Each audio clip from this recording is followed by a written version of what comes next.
Halo, assalamualaikum warahmatullahi wabarakatuh. Selamat berjumpa di Kang Nano Channel. Bagaimana kabar sahabat semuanya? Semoga sahabat semuanya dalam kondisi sehat walafiat, tak kurang suatu apapun. Yang sedang sakit mudah-mudahan cepat disembuhkan dari sakitnya.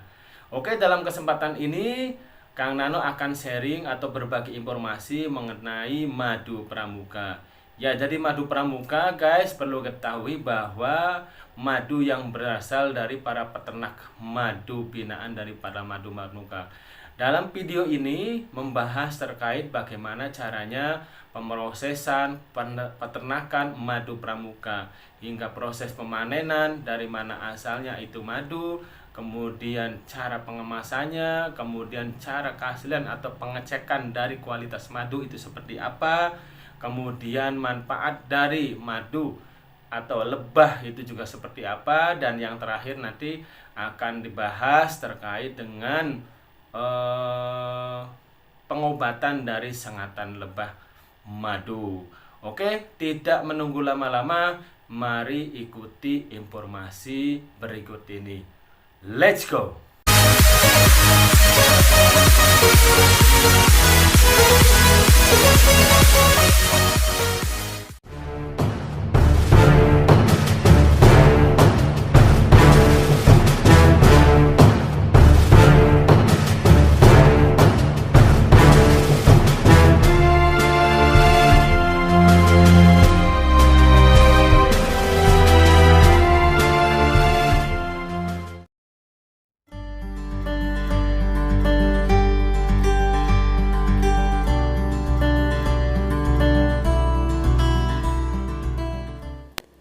Lebah dan madu sangat penting bagi kehidupan, lebih-lebih untuk kehidupan manusia.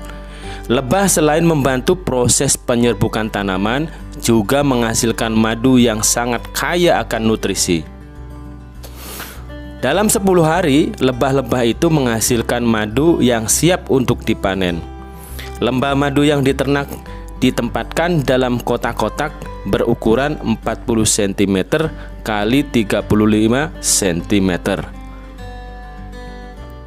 dan ditempatkan di kebun-kebun atau di hutan-hutan yang terdapat banyak sumber makanan lebah madu, yaitu berupa nektar dari berbagai macam bunga.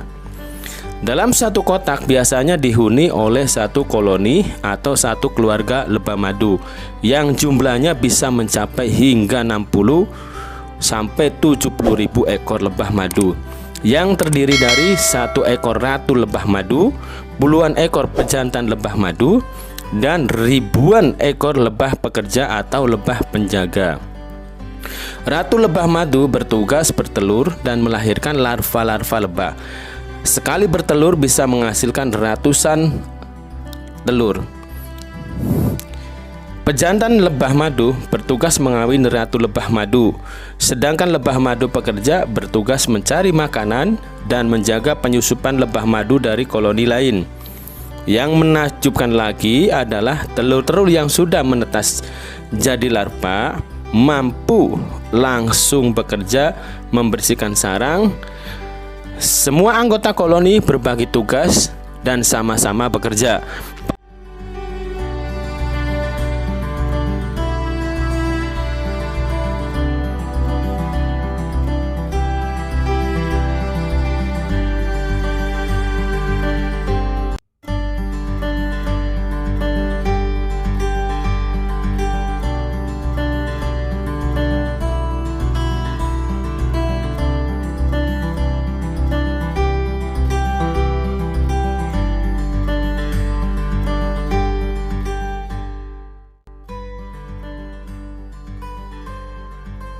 Para peternak lebah madu menjual madunya ke istana lebah.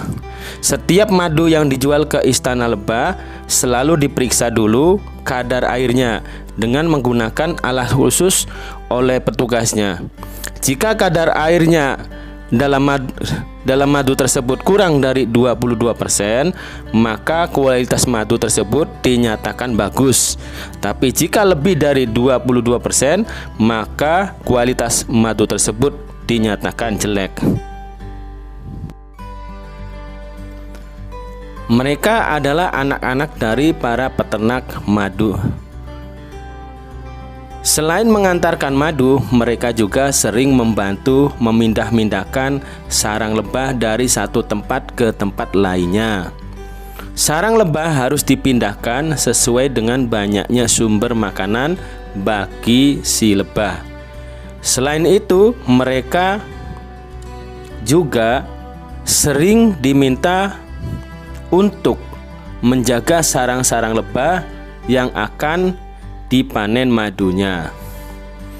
Jika tidak dijaga, bisa dicuri oleh orang yang tidak bertanggung jawab. Biasanya lebah-lebah yang akan dipanen madunya berubah sangat agresif. Kalau tidak berhati-hati, bisa disengat beramai-ramai.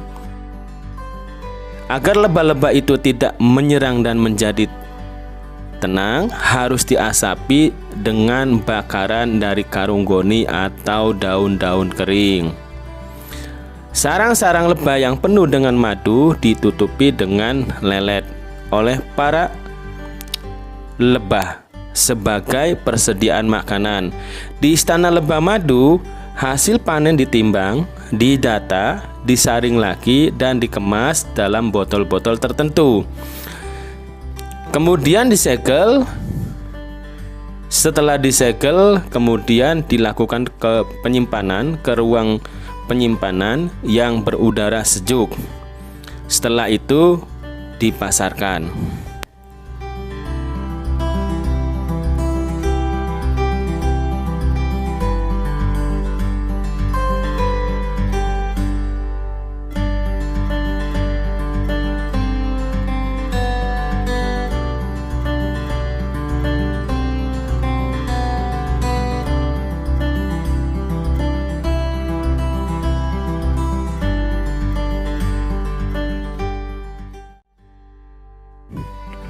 Peralatan yang digunakan untuk memanen madu yaitu pengait yang berguna untuk mengait atau mengambil sarang lebah.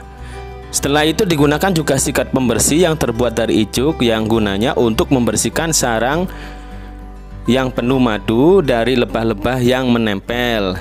Agar lebah tidak terlalu agresif, digunakan alat yang namanya alat poger untuk mengasapi para lebah. Bisa juga menggunakan daun-daun kering atau juga berupa karung goni. Untuk memerahnya madu, yaitu dibutuhkan ekstraktor yang berguna untuk memerah madu tanpa merusak sarang lebah itu sendiri.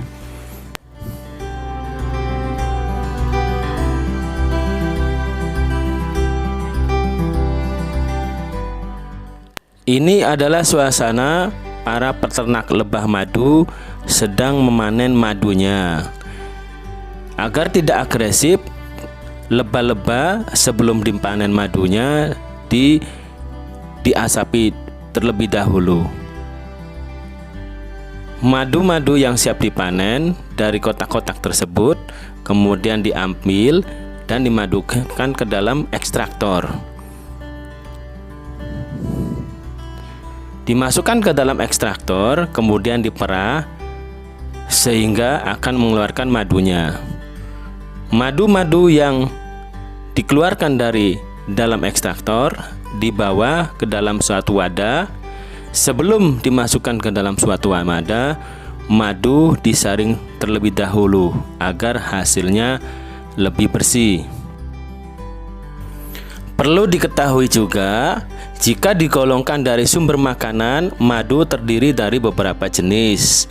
Ada madu yang bersumber dari nektar bunga karet, ada madu yang bersumber dari nektar bunga kapuk atau randu, ada yang bersumber dari nektar bunga durian dan kelengkeng. Lebah berfungsi juga untuk proses pengobatan. Para pasien yang datang untuk berobat diperiksa dulu oleh ahlinya, dicek, kemudian diobati dengan sengatan lebah.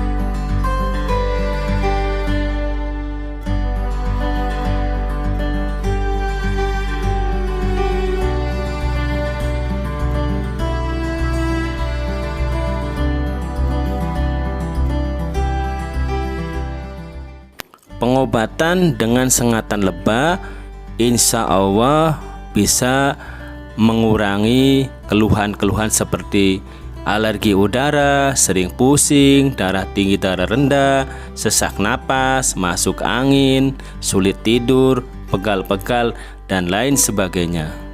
Pasien yang datang tentunya sebelum menerima pengobatan sengatan lebah diperiksa dulu oleh ahlinya.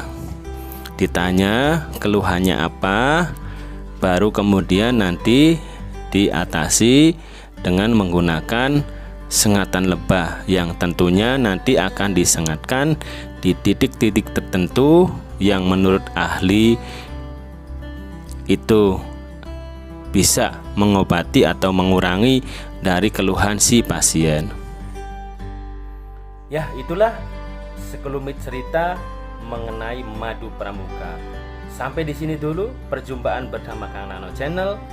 Saksikan terus Kang Nano Channel dengan tema yang lain. Terima kasih. Wassalamualaikum warahmatullahi wabarakatuh.